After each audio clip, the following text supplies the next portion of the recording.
항쟁 위기관차 9월호 딜레마 중 정세. 이재명 취임 100일 치욕적 한미동맹. 이재명 대통령 취임 100일의 즈음에 한미관계 코리아반도 평화 문제와 경제 민생 문제 등을 조명하고 있다. 이재명은 9월 11일 취임 100일 기자회견에서 몇 가지 유화 조치를 했다고 해서 조선이 획돌아서서 환한 표정을 활짝 웃는 표정으로 바꿀 것이라고 기대했다면 바보라면서 우리로서는 한반도의 평화와 안정이라는 게 군사적 측면에서도 심각하지만 경제적 측면에서도 엄청난 피해를 입히기에 휴전선의 군사적 긴장을 조금이라도 완화하는 것이 이익이 된다. 그들이 웃지 않고 환한 표정을 계속하면 우리가 손해기 때문이라고 피력했다. 일각에서는 이재명 취임 100일에 대해 정책성과 전략적 메시지 관리 부족으로 요약하면서 초기 인사 정책 추진력은 인정하나 물가, 고용, 집값 등 생활지표 개선이 미흡해 체감하지 못했다고 지적했다. 특히 미국의 700조 원 투자 합의 직후 한국 노동자 300여 명 구금 사태는 동맹의 신뢰를 흔들었다고 평가했다. 한국 노동자 구금 사건을 거쳐 미한 관세 협상에서 드러나는 미의 강도적 논리가 거침없다. 미한은 7월 관세 협상에서 미가 일방적으로 한국에 부과하기로 한 25%의 관세를 15%로 낮추는 대신 한국이 총 3,500억 달러의 대미 투자를 진행하기로 합의했으나 9월 14일 관세 협상 후속 이행 방안 논의에서 직접 투자 비중, 투자 대상 선정, 주체 투자 이익 배분 문제가 해결되지 않았다.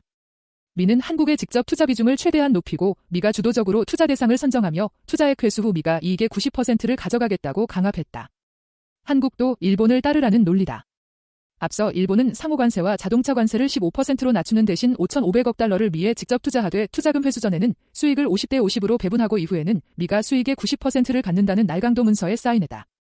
9월 기준 국산 자동차에 대한 25% 관세는 여전히 유지되고 있다.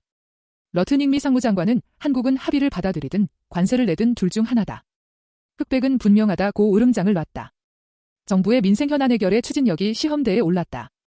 8월 24일 노란봉투법 노동조합법이 3조 개정안이 국민의힘의 경제내란 반발 속에 여당 주도로 국회를 통과했다.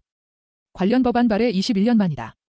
기존 법원 판례의 노조법 반영이고 노동자 권리가 대폭 늘어난 것이 아님에도 불구하고 야당 수구 언론은 국내 기업들이 망한다, 해외로 떠난다는 등 극성을 부리고 있다. 정부는 수도권 집값을 잡기 위해 대출 규제를 강화하는 6월 27일 대출 규제에 이어 주택 공급도 늘리는 9월 7일 부동산 공급 대책을 내놨다. 민간기업 대신 한국토지주택공사가 직접 시행사로 나서 값싼 공공주택을 빠르게 공급하겠다는 것이다. 시행 범위가 수도권에 국한되고 투기 수요 억제의 취지는 부족해 근본적인 대책으로 평가되지 않고 있다. 이 가운데 청년 고용 16개월제 감소 시는 청년 40만 명대 문제가 부상했다. 9월 13일 미대사관 앞 내란 청산국민 주권 실현 157차 촛불대 행진에 모인 시민 3,200여 명은 9호 우리 국민 체포감금 미국을 규탄한다. 조세균 미국 대사 대리 즉각 추방하라. 주권 모욕 경제 침탈 700조 투자 철회하라. 아나 무인 주권 모욕 트럼프는 지구를 떠나라 를 외쳤다. 촛불행동 측은 한미동맹 강화만이 한미양국의 번영과 안정을 가져다 준다고 고무찬양을 강요하지 않았는가? 그러나 돌아온 것은 강제구금과 쇠사슬이다. 미국의 필요를 충족시키기 위해 말리타 향에서 땀 흘리던 우리 국민은 불시에 불법 체류자가 됐다. 미국에 아부하기 위해 우리 기업들에게 미국에 공장 지으라고 압박하고 우리 젊은이들의 일자리를 뺏은 건 윤석열을 대통령으로 만든 건 국힘당이라며 분개했다. 이날 양경수 민주노총위원장은 관세를 강요하고 방위비 인상과 국방비 인상으로 내정 간섭을 자행하며 자주권을 탄압한 트럼프 정부의 폭력, 미국의 눈치나 보며 자국 국민을 보호하지 못하고 자주권을 내팽개치고 있는 정부의 태도에 대해 일갈했다.